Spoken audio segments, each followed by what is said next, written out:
Come join Kyle, John and David as they go through what's on the playlist. Find out what's everyone's favourite at Chicken Soup for the Soul Entertainment. We have a few segments, to be honest. In and out points, no celebs and the gossip. Back in time where we're talking about the big M's, coming attractions, what the cue. Quick checks, who'll be laughing? You abundantly. Welcome to Dual Redundancy. Yes, welcome to Dual Redundancy, the only podcast where you can hear all the latest television and Lumen company news from too many outies with exactly the same innies. I'm one of the micro data refiners, David Allen, and the other ones are... Yeah, Brogan, a third one is... Kyle Bridger. I'm going to take it in this direction, and I'm going to say that I'm the Helena Egan, because you don't know if I'm Helly or Helena. And John is James Egan. And Dave is our overlord, Kier Egan. Praise Kier. Yeah, praise Kier. How many cusses do we get this stream? Who do you think you are, Dylan? I mean, every other word out of that guy's mouth. I was going to do that Kier impression. I just can't. That voice, it just feels a little cartoony. It's just like, what show are we watching sometimes? Yeah. Like the Stranger Things, like with the, I don't know. We got a lot to break down today. A lot going on today. We're talking all about Severance. This is a Severance Season 2 podcast. We're talking all about it and only about Severance. Season 2 ran from January 17th through yesterday, March 21st. And this will include spoilers for the entire season, including the finale, Cold Harbor. So that is your spoiler warning for Severance Season 2. We last talked about Severance in the last episode of Dual Redundancy, I think it was like 2 months ago. Where we discussed the sort of two-part premiere episode. They were a week apart, but they kind of fit together there. That's episode 456, and that's in the archives if you want to listen to our thoughts solely on those first two episodes. But today, this afternoon, I don't know what time it is at this point in my life, we are talking about Severance Season 2. And we're talking about all of it. Let's start off with John. John, what did you think overall season thoughts? And then we'll go down, episode by episode, detail by detail. I really enjoyed the season. I wish it hadn't been 3 years between season 1 and 2 because I didn't. It was too long between the seasons. You know what I mean? So I wish it was. I wish it was closer.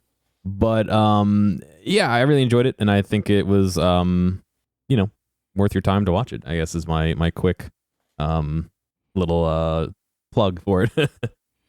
Yeah. I agree. I wish the seasons weren't so far apart but I will say what it made me do was go back and watch the first season and really get a better sense of what was happening. I think even now you could go back to season 1 and find some ties to season 2. There's a lot. And they kind of showed that in the flashbacks or the previously on.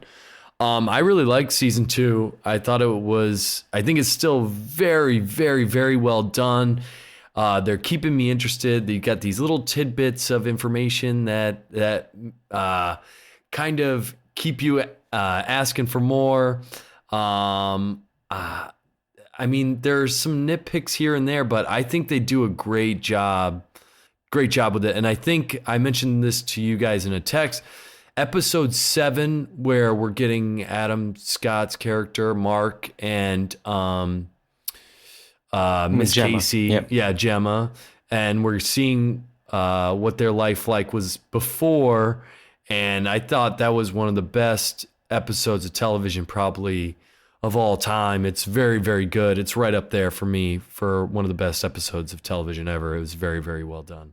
Yeah, but then I had the flip side, which was the next week was the Cobell episode, and it was like coin, you're trying to make this very, very this character that we were supposed to hate so much from season 1, and now we're supposed to have a quick change of heart about her. It was just I didn't like that one as much, but overall the season was very, very good. Oh yeah, we'll definitely break down those episodes, and even what you just said with the transformation that they tried to do with Cobell. I have some nitpicks with that. But then you see something like with Milchek, and I feel like they did a much better job humanizing Milchek throughout the season with these slow parcels throughout the episode. But instead, because Patricia Arquette's like, okay, maybe she's in like the premiere, and then she's in that episode, and then the finale. It's like there wasn't enough time to see that transformation.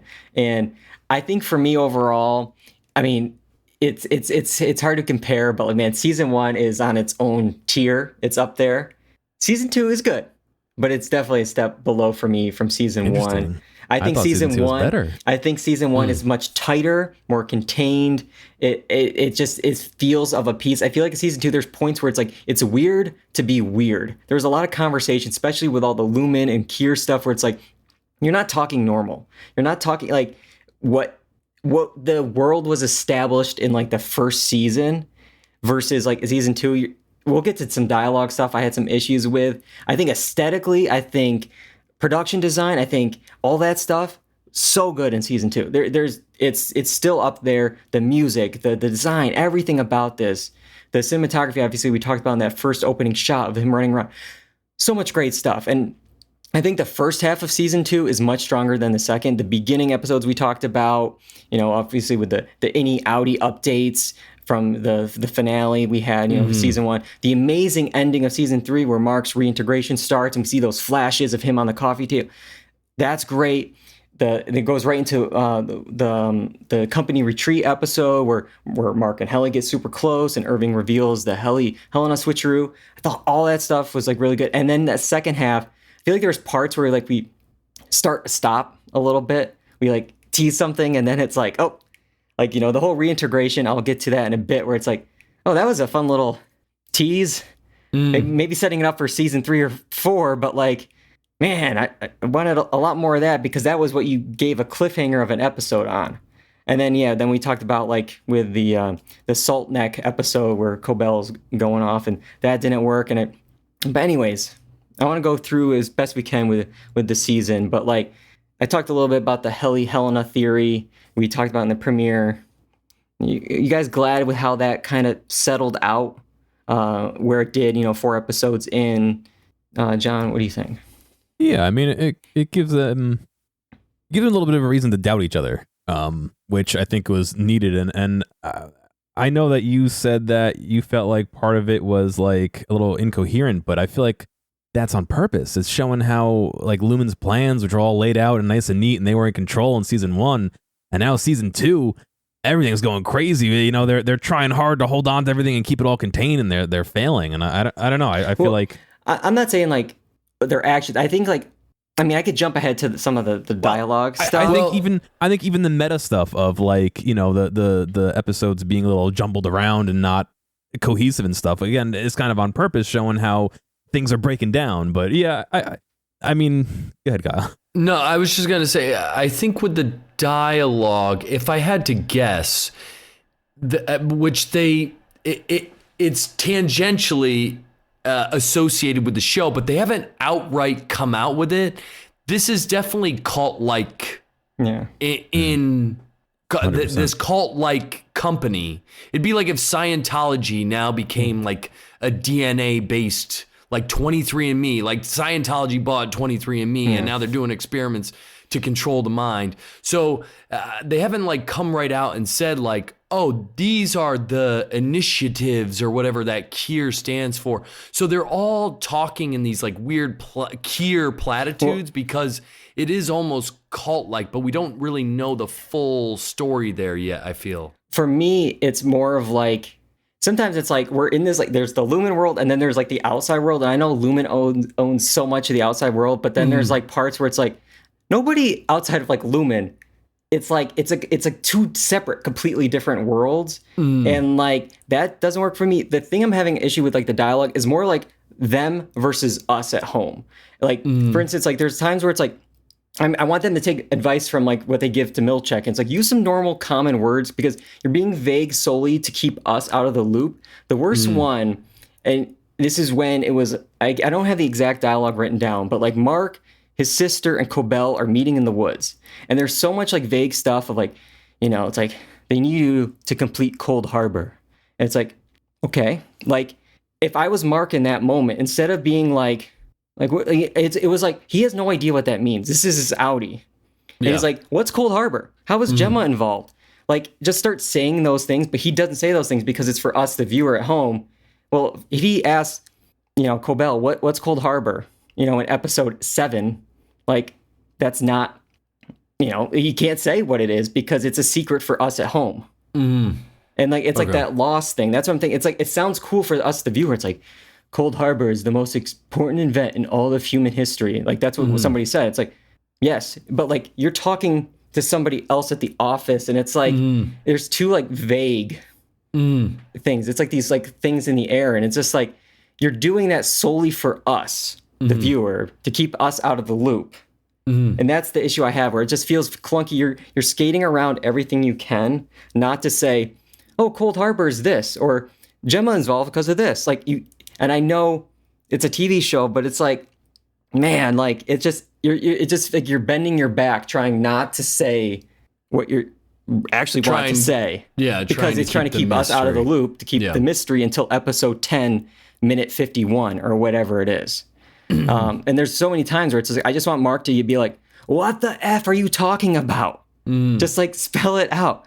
Like, I don't know what I'm doing there. So when you're saying they need to complete Cold Harbor, have you finished the data refining? And it's like, none of those words mean anything to me. Like, it's just like, so that's what. Yeah. And, but I think it also, from the episode that, with Cobell and everything, is like, all of these characters, because you have the innies, the outies, Cobell hasn't been there anymore. She's saying like, everyone is kind of working from this, 20, 30, 40% of the information, because Cobell's like, have you finished this? And he's like, well, I don't know what's going on because I'm not there. And she's like, well, I don't know either because I'm not there. So we need to like bring it together. So I understand what you're saying about the dialogue.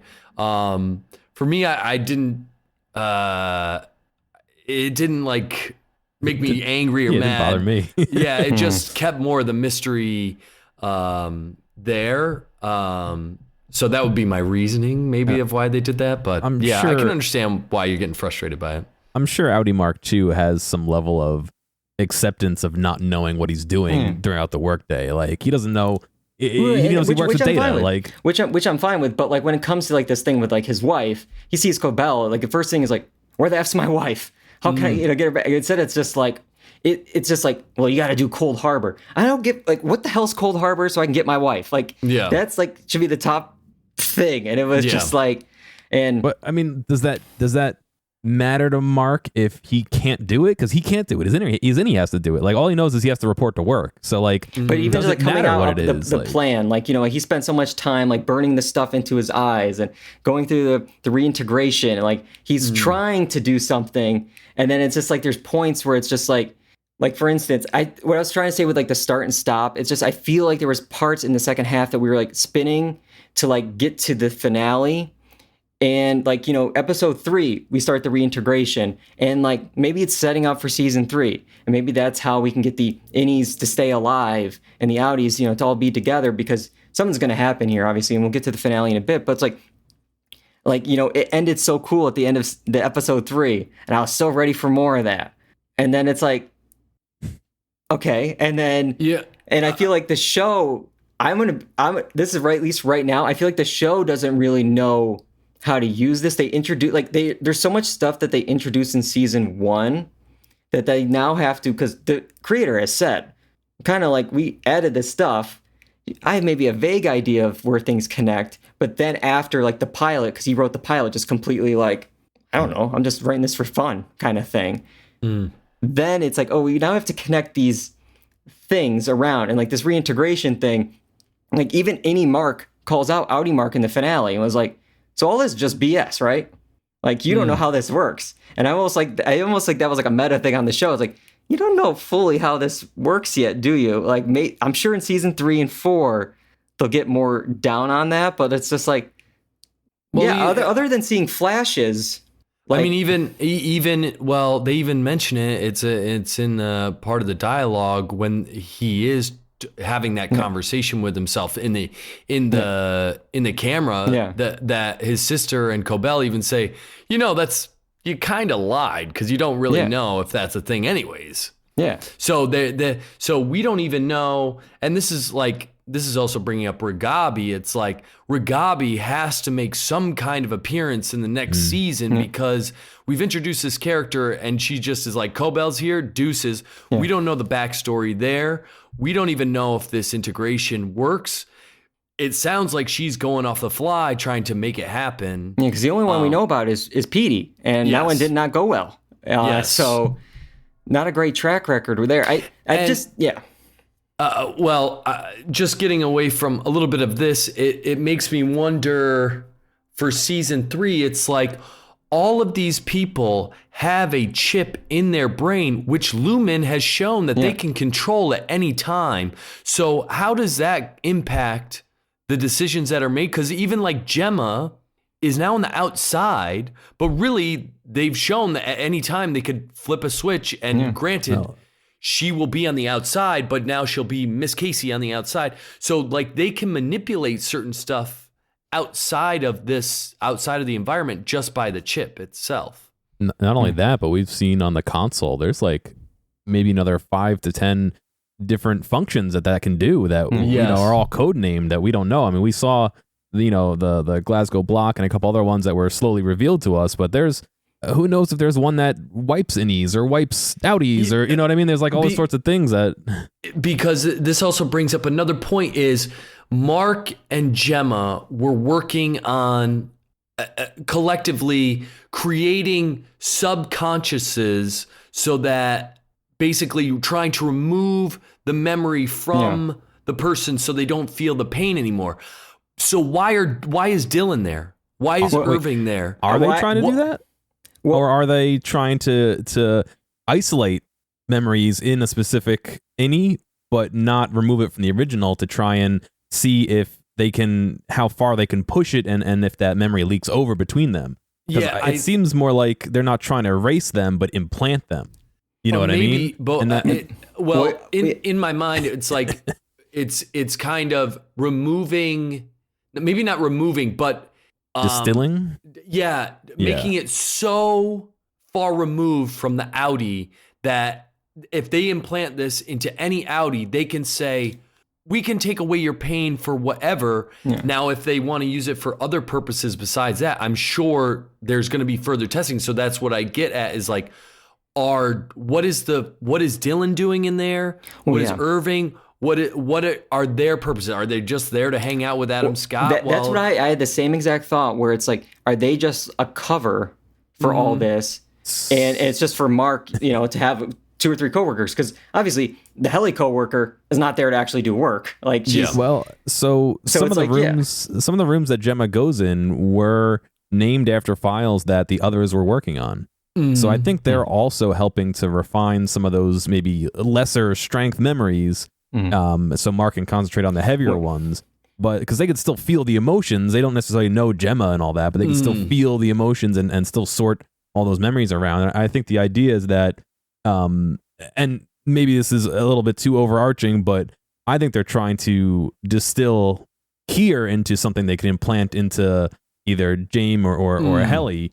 And so they're using her as a test case to try and isolate parts of her memory to embed into the sub innies so that they can then move that tech over and have other people refine. I'm getting a headache. What they think Kier is into basically an innie for somebody else to be Kier. Like, I don't think it has to be Mark that does it. I think it helps because he's so close to her, but I think for this one it helped, like it had to be like Mark because it was like whatever, seeing the numbers and for Mark to try to separate this memory of this loss of losing Gemma, and then Gemma obviously with like the stuff with the family and stuff like that, like to have these two like people, I think it definitely to have helps. This relationship to try to see if they can like completely, because like that's what I'm wondering, like who's Dylan's person, who's Irv's person, and I'm sure we'll I think they were all working on Gemma. I don't think they were working on their own people. And I was gonna say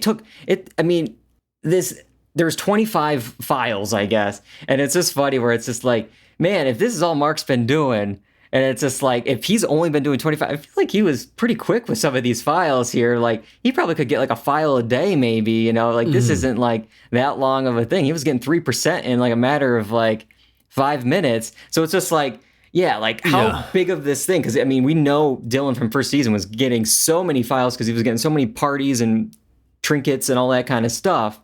The thing I was confused with the rooms in the finale is like, okay, 25 rooms. I thought, is there 25 innies of Gemma? Yes. So it's like, so in the hallway, she is Gemma, the Audi Gemma that we know. But in these rooms, she's another one. So why after 25, it's like, all right, we're killing her. She's no longer, that's where I'm confused, where it's like, are you killing the original Gemma and keeping the other 24 innies? Or is just like, oh, is this just an experiment? We're just going to kill them all. From what I can gather, I think this Cold Harbor, the 25th room, was a test of an extreme emotion that she had. Obviously, losing her child, and Mark taking apart the crib.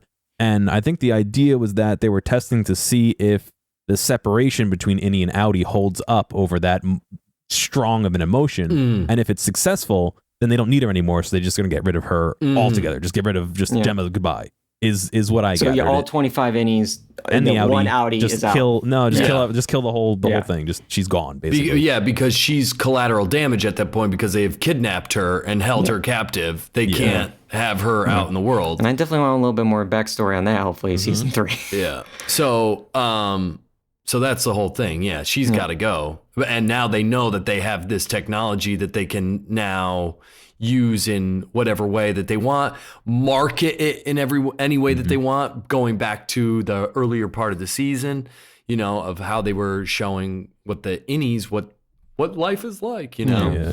And since it's also this cult, there's something more going on there. What are they trying to achieve? Yeah, I mean, I would love to go through some of these characters. I know, before we went down this road with Helly and Helena and that whole theory and the whole thing. One thing I wanted to bring up in those, like, I was glad that they settled on that early on, and it wasn't this long drawn out thing, because especially since the internet found it out, like, or at least figured it out, and it wasn't like, I think John will appreciate this, spoiler for Dexter, but like Dexter, I think season 6, where I think we all watched it together in your dorm room, and it was like, Colin Hanks, I think his character was seeing Edward James Olmos, and like there was a point where it was the very first episode, and we're like, and do you think he's not real, is he? And they were like, oh, maybe. And then like the second episode, we're like, yeah, that's definitely, he's not real, he's not there. And then that was like the big twist in like the finale, he's not there, and it's just like, yeah. Where were you? That was like, we were ahead of the show, kind of thing. So I'm glad that like they kind of settled on that. But yeah, the stuff with Helly and her dad and Helena and the egg, and there's so much going on there. And we'll definitely talk about some stuff I think is going to happen in season 3. But any thoughts on Helly before we go through the other data refiners this season? Any thoughts from her? I think she wants to be Helly. Based on what she's seeing. I don't think she's happy with her dad, and I think she knows what her dad told Helly on the inside in the finale is what Helena feels inside. And I think weirdly they all want to, the father wants Helly to be his daughter, and Helena wants to be Helly. The interaction that I don't understand is, why did Helena go see Mark? What's the purpose there? Except to be like, oh, let me look at this dude that I don't only just like look at the dude. I mean, have a conjugal visit with the dude. Like, but she met the Mark on the outside at the diner. Yes. So it's just like, why is she doing this? So, I have a theory. Well, not a theory. I'm curious about, this is going to go into season 3 thought, but just how it's going to work out with Mark and Helly, and we can talk about that later. But that's, I am glad that they didn't drag that out, because it was, I think the internet sleuths were on that early on. Yeah, so let's also talk a little bit about Dylan. I feel like if we go through like the list of people like having the most material. Obviously, Mark, and then going through the list, I think he's next. I feel like they introduced this innie outie storyline where he got to meet his wife, and I feel like again, like we started going somewhere with that, and then I feel like it ended pretty abruptly. I'm really curious to see how that picks up like next season, if there's more to it, because again, I feel like outside of that, he didn't really have much at all this season. Like he was kind of separate. Like, it was really like the Mark and Helly thing. Got Dylan doing his own little thing here, and then we'll get to Irv in a second. But it was like we really kind of like separated our core data refiners, when last year I feel like they were a bit more, or last year, 3 years ago, they were a bit more together. But any thoughts on the Dylan storyline with his wife and him trying to resign, but Audi kept him in there? Can I make a prediction that? Yeah, it might be a little spoilery if it's true though. I mean, it's a prediction, so like we don't. Yeah. I think there's going to come a point where everybody has to decide whether they want to be an innie, an outie, or risk the reintegration. And I think they're setting up certain characters to be on certain sides of that fence. So somebody like Irv probably wants to be that innie because he knows, maybe not Irv. Dylan, I think. Dylan wants to be that innie or wants to be merged so that maybe that innocent part that his wife likes and his outer part can be one, so that she can maybe like him a bit more. Whereas Helly wants to be that innie, and Mark has to battle between his innie and an outie as to which one is which one is the one that gets to take over. And so I think they're setting up a couple different characters to have that thought and that struggle, and that's why they're kind of introducing this stuff that didn't go super far now, but I think will be ammo for how we perceive each person and how they want to, which way they want to go later if there's a choice. Well, and just to add on to that, it's like, I think this is a thing that the show brings up as a whole, is like, well, do these inner people, do they have conscience? Are they a person? And it's like, even in the conversation that Mark is having with himself, you, at least in my mind, at a certain point, you just wanted to be like, dude, this is my wife. This is how it is. Yeah. You're not real. Yeah. And I think that's what the show is getting at, is like, it's like a moral quandary of who is real? What makes a person? Are they two separate things? And I think, this whole Dylan storyline was to further that question or that moral quandary, and it's something that I think is going to go into season 3, because Mark at the end makes a choice, and it's like, well, that's a totally separate choice than what we know the outie would have made, Yeah, we'll definitely talk about that choice, and I think that is the way to keep Dylan around in the show, because and we'll get to some thoughts, we keep alluding to the finale, but because how can this show continue in the way that it was with these innies, data refining? It can't. There has to be a shakeup with the show. And that's the only way I could see keeping Dylan around, is what you were kind of saying, John, is some kind of combining those beings, because for the most part, I don't know what we're going to get much from Irving, to be honest. It felt like you almost say it was like a send-off this season.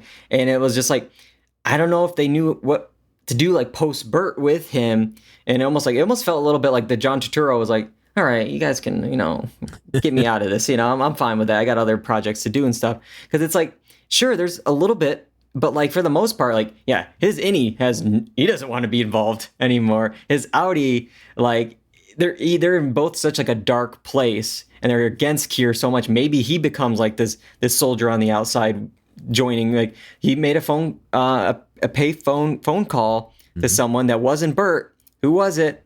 Maybe maybe he could team up with some of these other severed outies that can take on Lumen or something, because that's the only thing I could think of to keep him involved with the show. Yeah, there's so much with Irving that we don't know. Yeah. I mean, Bert's alluding to something as being a Lumen goon that he what was Bert to in this Severance world, because it seems like he wasn't just this random dude that put out pictures. It sounds like he was something a little bit more. It sounds like the investigation that Irving's doing, he has a bunch of documents. Employees, How does he have this information? How does he have the wherewithal to paint pictures? There must be some kind of consciousness that he had.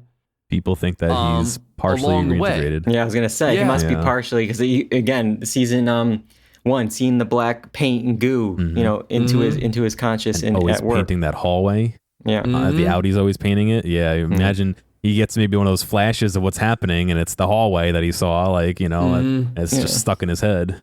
Yeah, definitely. So that I feel like there has to be something else there, but like at the same time, like watching the season, I was like, is this a send off? Like, especially like that 4th episode, that company retreat. I'm like, I wouldn't be surprised if we don't see him again. Like, it was just just the way that they were writing his character. But some of the other episodes we'll talk about in the second half, right before we talk about the finale, is definitely, I think the strongest part of the second half was that Mark and Gemma centric episode that you talked about, Kyle, that flashback episode of, before everything happened. I think Adam Scott does such a good job with all these different versions of himself that he plays. Obviously the innie and outie versions, which we had that great scene in the finale of them talking to each other on the camcorder. But even just like, you have those versions, but then you also see like classic Adam Scott in this episode before Gemma's death. Like, you just saw that like charming guy that you see in all the other projects he does and stuff. And it's like all these different versions. He's such a good actor doing all these different just facial things, posture things that can really change his appearance. And as you said, Kyle, you go from that to the very next episode, man. That episode was rough. The Cobell centric episode where she's off in Salt's Neck. Like, man, I think, John, you liked it a little bit more. Man, this was boring to me. Thankfully, it was the shortest episode. I think it could have been an email, like, or maybe taking these things. I know they wanted to do it like as like a one centric episode for her. Put these like, throughout the season, maybe a cold open here or there or something. But like, I feel like, I don't know. First of all, I'm just not buying that she created the entire Severance procedure. I'm just not buying that. I think they needed to set this up a bit more. I think this is what we talked about, as you were saying, like her transformation from bad person to good person or whatever she is. It's like, all right, we saw her for like maybe, like she was in maybe 3-4 episodes this season. If you actually did the stopwatch, maybe for like an hour or something at the most. And it's like, I don't know. I think I needed a little bit more maybe in season 1 to set up that she is the brains behind this, because this would have made so much money for Loom. And yet basically she was a floor manager. She was assistant to the regional manager, of the severed floor. Somebody was talking about this on like a reel or something that I saw, but apparently if you go back to the first season, they mention her, Cobell, getting to her new office on the severed floor, which makes it sound like maybe she had a higher up position and they were slowly trying to phase her out, because maybe she did create this procedure and they like the idea, but it's like, we don't want her around. Let's get this crazy fanatic out of here, Interesting, because I feel like the other half of that coin is she was the creator of the procedure, so she's directly overseeing. Like she said, it's not happening unless I'm overseeing it, which is kind of what she alluded to when she got fired, is like, that's my project. Like, like I have to be the one seeing it. So to me, it kind of seems like it wasn't a demotion down to there. It was, she insisted on being there to monitor. Maybe it's just one of those things where it's like, it's like she really loves Mark and wants to like live next door to Mark in that like, company housing. But it's just like, again, like, if you actually made this procedure, it sounds like this was taken from her. Because, like, see, I have the original drawings. This was me kind of thing. I did the sketches. So it's like, that's the vibe. So it's like, because, she got, like, kicked down to this. Like, she's not making the money she deserves. She's off, like, in a, she's not in the mansion that we see that, like, Kier and everyone is, like, in that cold open moment. Maybe I'm just a little Cobell biased. Like, maybe I just don't like the character. I think I definitely told you guys this, and we had a little discussion on our chat where I know, like, Mark's sister and this thing with Cobell, I just never bought this, where she sees Mark on the ground, with the reintegration doctor there. The doctor says, "I will leave if you call her." And the sister calls her, and then the sister is amazed when she leaves. But, like, sure, we saw Cobell rebelling a bit. We saw that. but her sister didn't, like, and so like the last thing she saw was this creepy spying neighbor to her brother that pretended to be a lactation consultant that kidnapped her own baby. She also knows she's very involved with Lumen, did something possibly with Mark's wife. It's just like she's like so bad where it's like, all right, I see that you're here, with my brother helping him with something. Sure, he seems like in a bad state, but he at least trusted you to be in his house. Meanwhile, let me call the person he absolutely hates the most, that was his boss, that like lied to me and kidnapped my daughter. It's like, well, wait a minute. Like, let's backtrack a little bit. You just needed them together. Like, that's where I was just like, oh, okay, I don't buy that. Yeah, I mean, I didn't love the episode either. I had problems with it as well. I agree with what you're saying. And also, like, she was the primary villain in season 1. And the episode by itself is not really enough because we hadn't seen much before that to raise this idea of her switching allegiances, which is... See, I'm wondering if maybe she's not going from bad to good, but going from bad to revenge. You know what I mean? Where she doesn't care about Mark. She doesn't care. She just wants Lumen to get their dues from doing that to her. So maybe, which is fine, but it's just like I needed like the sister to somehow see that. I don't know if it's a news article. She got like fired, and then like Patricia Arquette is like, I hate Lumen. Lumen's or something. It's just like But all right. I think that's enough of the season. We'll jump to the finale here. This 20-minute podcast is becoming a little long.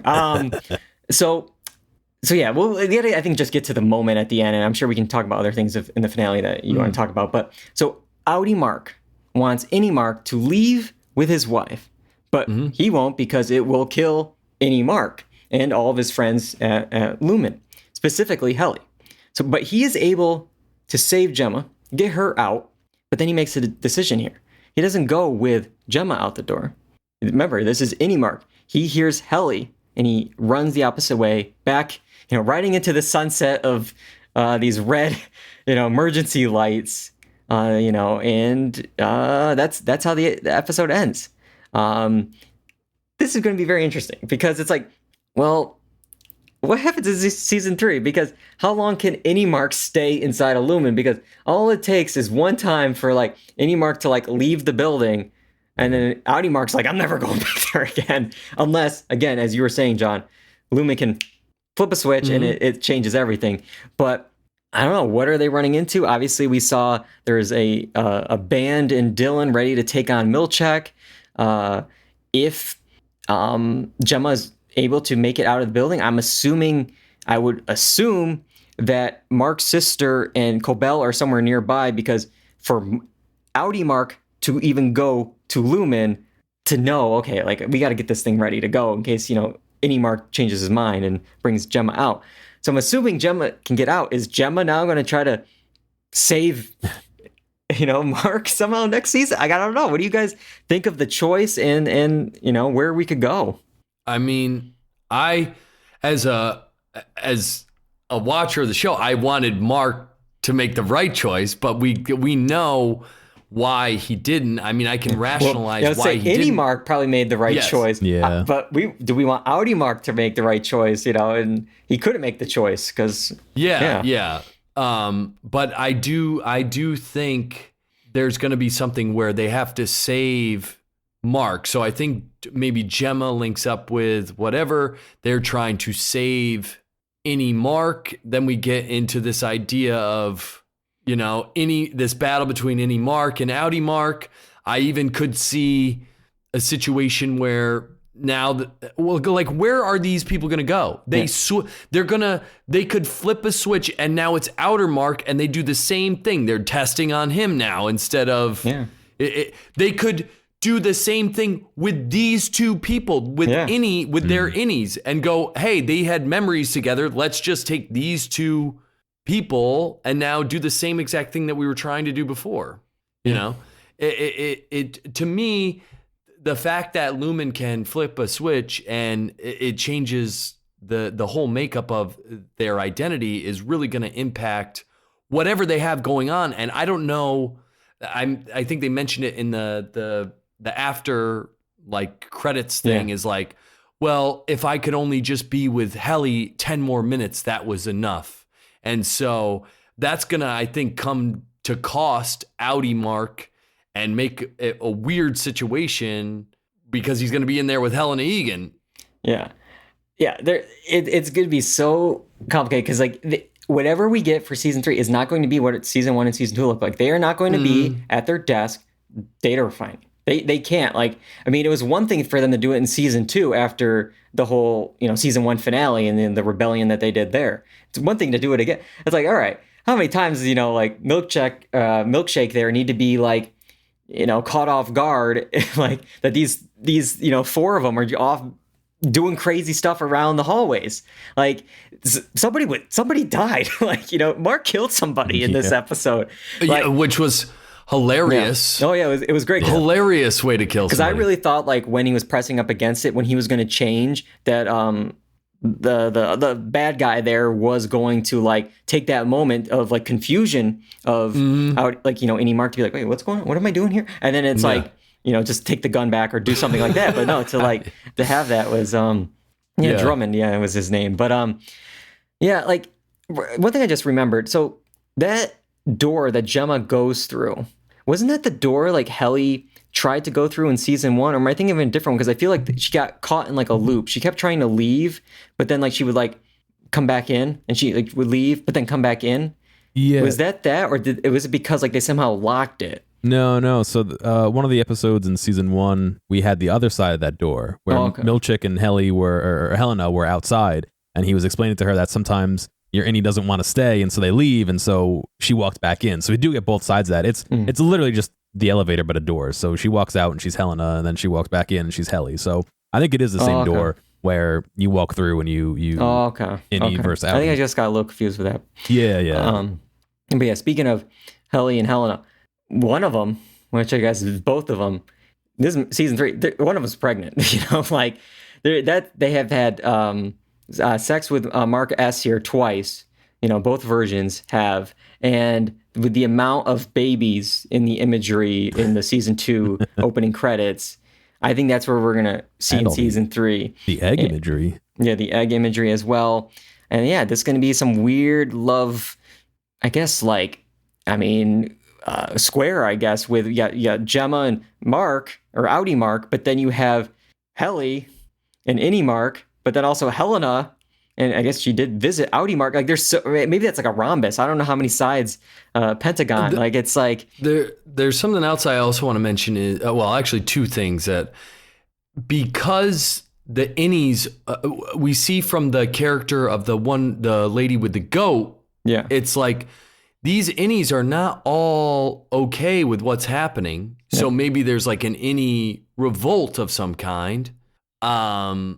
Or where they all work together. Well, yeah, the marching band there, yeah, the marching band with Dylan and stuff like that. Then what is with the macro data refiners outside of the macro data refiners? The 4 computers outside. You know what I mean? What is happening with that? So there's like some weird stuff that we don't really know. The guy, the main doctor there, when he mentions to Mark, like, don't go out, you'll kill all of them. Yeah. Well, who's all of them? Yeah. What does that mean, all of that? Are they not, will him going out, like, collectively cause, like, a chip malfunction? Or is he just spouting off at the mouth? What does this mean? All the Gemma innies? It could mean several different things. Yeah, because it's also, like, they mentioned, like, Mark's sister is like, if we can get Gemma out, this could take down Lumen. And first of all, I was like, I'm not so sure. I feel like they own everything. It's like in Back to the Future 2, it's like with Biff saying like, like, I own the police. Like, that's kind of like what I feel like they could cover this thing up. They have the money and the means and stuff. But it's like, okay, like, will Mark's sister not want to even touch that? Because it's like, well, Mark's still in there. Like, I need Mark out of there. So it's like, it's going to be a really tricky situation. I'm really curious. It's just like, while this didn't, good finale, don't get me wrong, it didn't hit as like that season 1 finale, doing my rewatch for season 2, it hits hard. It's such a good finale. Didn't hit that level, but man, this is another one where it ends such on like a moment where it's just like, don't you take 3 years for season 3? I know. It's been renewed. I'm hoping you've been writing something here and, prepping something to get going. Obviously, they had issues with the strikes for season 2 and stuff like that. But man, I'm definitely ready for more because like maybe this is also like a transition season because I really think like season 1 was like this really contained, present, wrapped up. Like there's obviously some things that they were setting up, but I feel like it was not as like a mystery box as like season 2. It's like they answered some things, but then they made such more and they really expanded things to like make this world bigger. And I feel like maybe that's like the transition. Like I feel like because also what I'm reading is like, the pilot was written as like a spec thing. Like, oh, we don't know where this is going. I don't know what connects, like whatever. And then with, all right, season 1, they're like, all right, that was good. That was a hit. We got to figure out this thing. We got to come up with a 5-season plan or whatever the thing is and connect. How's this going to end? And let's work backwards. And it sounds like they did that. So I'm really hoping that everything does connect and it, it doesn't become like Lost or, something like that where it's just like, all right, but then again, you have something like Breaking Bad where they're like, they didn't know where that was going. And they're like, why did we put this machine gun in, Walt's trunk? And we'll figure that out later. And it somehow worked. So you can have two sides of it, the innie and outie. But I think one other thing we got to worry about is there's a report that came out recently saying that Apple TV Plus is losing $1 billion a year or something with their streaming services. Hopefully, with all these good shows, hopefully with all these good shows, maybe that starts turning around so they don't pull the plug on everything. That would be even worse, I think, than having a bad third season. Is not. I will say, like, I don't know exactly. Like, this would be obviously very complicated, but it has happened where it's like a network or a streamer will cancel something, and somebody else is like, "We'll take it." And I think it's something with Severance. It's like it just takes like if they're going to cancel, I'm pretty sure you have something like if Max can afford it, but Netflix being like, "We'll take it." Easy, we'll take it, and if Apple says yes, they can have it, right? It depends on it, yeah. I mean, we'd have to look at like watch the end of the credits if it's like the studio, because it's like it's if it's Ben Stiller's production company and some other company, it's like all right, like I'm pretty sure Ted Lasso is owned by Warner Brothers, and I think it's like Apple's just kind of licensing it. They're just streaming it, so it's a good one of those things where it's like all right, you don't want Ted Lasso, we'll put it on Max, or something like that. So it really depends on the contracts of it all, but something like that is possible. But yeah, it's like you gotta worry about something like that. But yeah. Any other thoughts on season 2 in this quick 20-minute little update we did? I think my two favorite parts of the finale were the mural coming out of the elevator. Oh yeah. And the marching band. I think those were two highlights for me. The marching band definitely reminded me. It almost like was one of those things like, man, that Milkshake dance scene was so good. What could we do to give him a little something, another gift this season? And yeah, they gave him something good there. That was the actor's request. He said, "Could we do a marching band?" They said, "Yeah." So that wasn't even cool. even written in. That was like they wrote it around what he said he wanted to do, which is pretty crazy. Yeah. And one thing I liked this season was like more Milkshake. Like I think that I think it's Terrell Tillman. I think he's such a good, unique actor, and I was glad he got to really shine in this season. Get a lot to do. I'm waiting for him to kind of turn around. Yeah. Oh, he's definitely on that track. And I think they did a good job compared to Cobell with that transformation of like, yeah, I don't like this anymore. I don't like this company. Even he was getting burned by a wax figure of Keir who's saying whatever, it's just like, I'm not taking this anymore. Yeah, he got a good line in there. But yeah, all right. All right, that's it. That's Severance season 2. We'll be around, I don't know, episode 723 when, in 2028 when season 3 drops. But all right, that's it for this episode. We're going to take about some time off again. we don't have the exact dates yet, but we're looking at mid-April to be back with a hat trick of shows here. We got The White Lotus Season 3, which will be wrapping up then. The Last of Us Season 2 will be starting. And then we'll have Black Mirror Season 7. So we got a lot to talk about in April. I think that'll be a fun show talking about those 3 shows.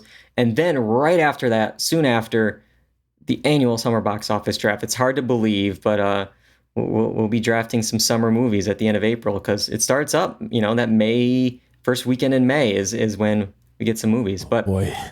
Yeah, so start looking at the list there. All right. Well, you can find other episodes of the podcast on YouTube, Apple Podcasts, Spotify, the blog, doorduncy.com. Of course, we stream on Twitch, twitch.tv/doorduncy, also on YouTube as well. And yeah, follow us on Instagram and on TikTok. And I recently created a Blue Sky account because we are not doing that other site. At Do Redundancy, check it out there. Got to thank both you guys for joining me on a Saturday afternoon, right after the Severance finale, to do this just little update. This 20-minute update. It was really succinct. So all right. Until next time, I'm David Allen. I'm John Broward. And I'm Kyle Bridger. And that's all we got for Do Redundancy. Praise Kier.